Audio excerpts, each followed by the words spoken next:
টাকা দিছে, এমনি ভাবে তারা সহযোগিতা করছে, এই মানুষগুলো জান্নাতের শহরে পেয়ে যাবে।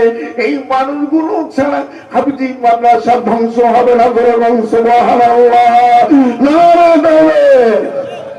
ইসরাফিলের সিংহার পুৎকার হয়ে যাবে, সেই দিন মাটি ধ্বংস হয়ে যাবে, পাহাড় গুলো তোলার মতন উড়াবে, মানুষগুলো পঙ্গপালের মতন দৌড়াবে।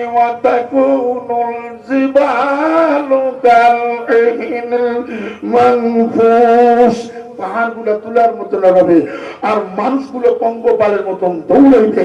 সেই দিন মাটি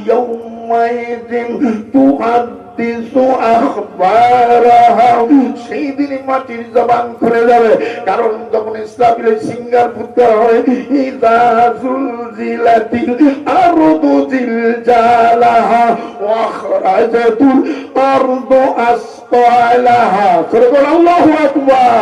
সেই দিন সব মাটি গিল করে দেবে সিংহার ফুৎকারের সাথে সাথে। কিন্তু সেই দিন কিছু মাটি কথা বলবে, আমার আল্লাহ বলে মাটি তুমি কেন ধ্বংস হলো না? পাহাড় গুলো তুলার মতন উড়াইল, সমস্ত জন্য বিচ্ছিন্ন হলো, তুমি কেন ধ্বংস হও না? মাটির তখন জবান খুলিয়া কিছু কথা বলবে। আল্লাহু আকবার। খবর বলবে, কথা বলবে। আর দিসুন মানে হলো কথা, খবর মানে তার মাটির কিছু অভ্যন্তরীণ কথা বলবে। বলে মাটি কি তুমি কি বলতে চাও? মাটি বলবে আল্লাহ কিছু কথা বলতে চাই, আগে আমি ধ্বংস হব না। বলে কেন ধ্বংস হবে না?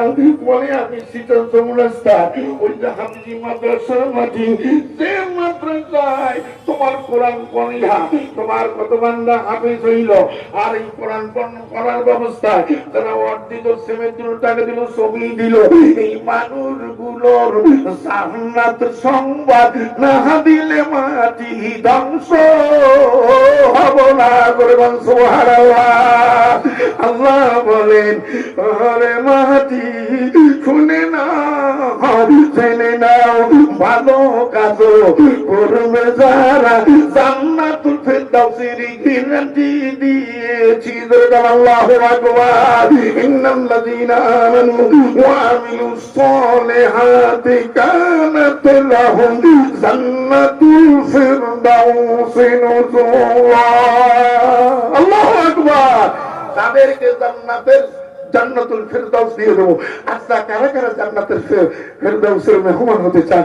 হাতটা একটু তুলিয়ে দেখান, দেখান।